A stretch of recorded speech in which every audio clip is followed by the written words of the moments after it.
Então, essa história começou lá na década de 60, uma década difícil, nas periferias da Zona Leste. Nós éramos um grupo de senhoras de um clube de mães, e a gente já perguntava por que a gente não tem aqui acesso a um centro de saúde. O que seria melhor, um centro de saúde ou um pronto-socorro? Nós fomos procurar ajuda de pessoas que tinham a informação. Por quê? Por que a gente não tinha? E o que seria melhor a gente lutar? E nós tínhamos ali, próximo a nós, uma favela, que tinha muita criança carente. As crianças lá morrendo por falta de atendimento médico e tudo. E a gente começou a ver aquilo, né? E passando fome. Aí começamos a conversar e discutir o que a gente poderia fazer para ajudar, né, as crianças, o pessoal.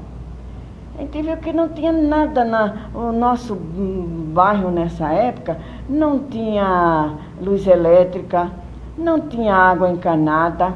Eu me lembro que eu puxei muita água no poço, deixava no sarilho lá água no poço, para lavar para 7 crianças, meus filhos, né, que eu tinha 7 filhos. Então, nós vendo tudo isso, nós começamos a discutir e procurar reivindicar, fazer uma reivindicação, né? Nessa época a gente não tinha nem condições de alugar um ônibus para ir lá na secretaria. A gente fazia, tinha pessoas que doavam uma garrafa térmica, uma coisa... Panela de pressão. Panela de pressão, a gente fazia uma rifinha para arrumar o dinheiro. Foi muito duro. E a perseguição, porque era a época do regime militar, né? E a perseguição dos militares, né? Dos grandes, né? Que batia na turma, prendia. Foi muito duro mesmo. Mas nós levamos para frente e conseguimos um centro de saúde. Nós tínhamos as reuniões que a gente chamava comissão de saúde. Deixamos de ser grupo de mães e formamos uma comissão de saúde. E quando a gente queria ir no posto de saúde, nessa altura a gente já tinha o posto de saúde. Nós tínhamos dificuldade de entrar dentro do posto de saúde, a gente tinha dificuldade de discutir com os funcionários. E aí nós conseguimos informações que existia um conselho de saúde. E esse conselho, ele tinha poderes. Só que o conselho, ele era formado, era na cidade de Mauá, o primeiro conselho. E esse conselho era formado por entidades.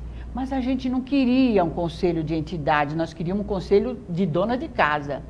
E nós conseguimos mudar e fazer um novo estatuto. Mas isso, assim falando, é fácil, mas não foi fácil. Que nem a Zuleide fala, a gente tinha que fazer viagem, tinha que ir na secretaria, tinha que discutir com o Walter Lezer. Naquela época, quem era o secretário era o doutor Walter Lezer. E a gente ia discutir com ele, mas nós queremos formar um conselho de donas de casa, de pessoas que se interessam pela unidade.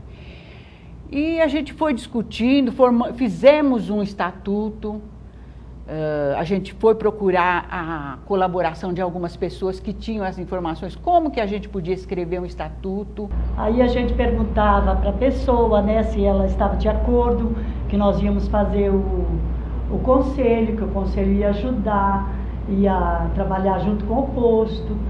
Então a gente dava relação de nomes, né? Por exemplo, eu sou pessoa tal, o senhor gostaria de votar em mim? Aí a pessoa votava, a dona da casa também votava, ou a pessoa que estivesse na casa.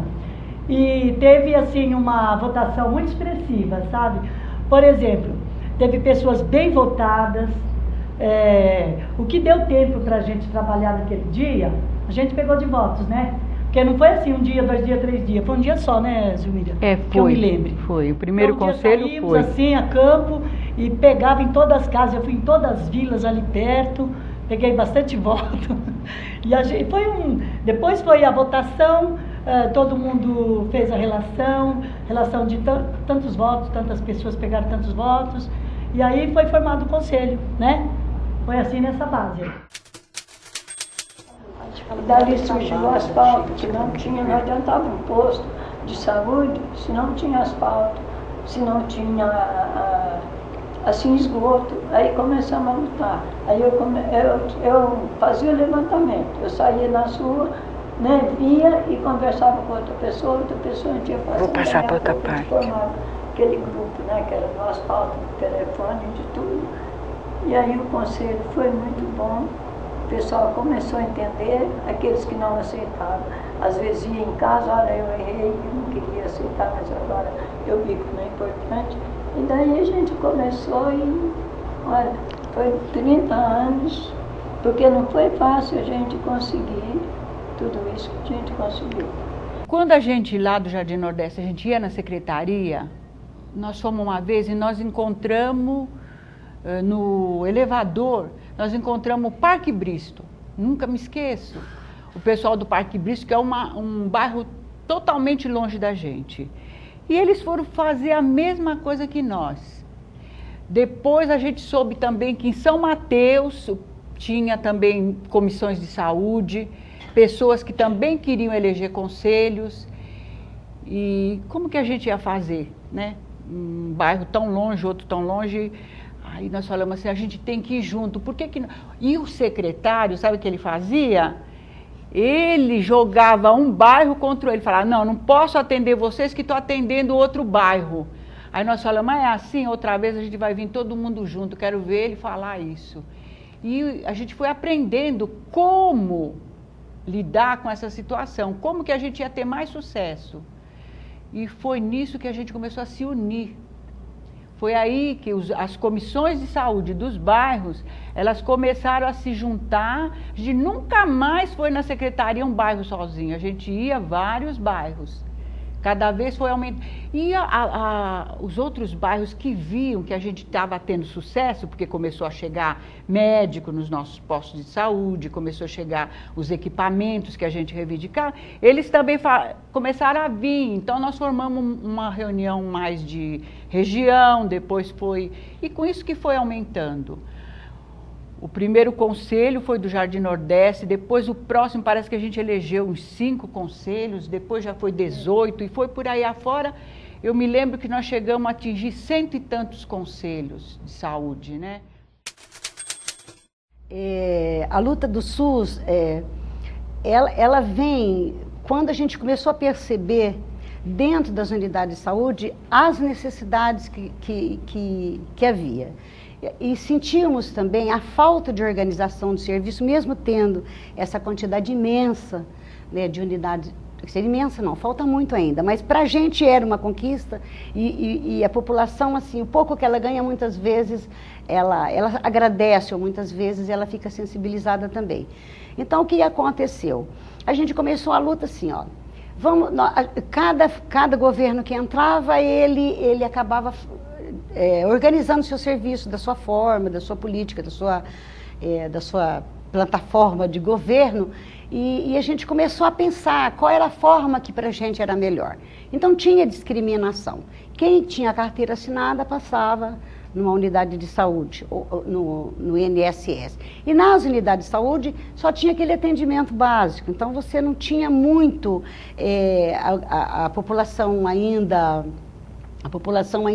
não tinha emprego, não tinha carteira assinada. Então, eu acho que a conquista, assim, começou por essas questões.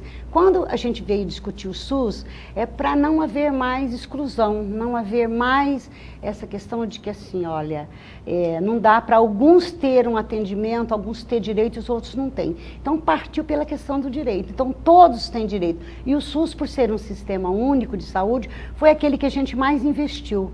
Então, assim, o SUS, para nós, é uma conquista do brasileiro, né? O brasileiro conquistou o SUS. Porque o SUS, ele também não pode ser de algumas pessoas, o SUS é do povo, né? Porque ele foi uma conquista. Mesmo o SUS também não pode ser partidário, o SUS tem que ser uma política de Estado. Porque cada governo que passa, com todos esses anos que eu venho acompanhando, cada governo que vem, né, que senta lá, pega a sua pasta de governo, ele muda totalmente a política, da vontade dele ou da vontade do seu partido. Então, portanto, a minha opinião é que o SUS não pode ser uma bandeira partidária, ele tem que ser uma política de Estado, para que todos respeitem, para que todos tenham o direito que já está conquistado, né?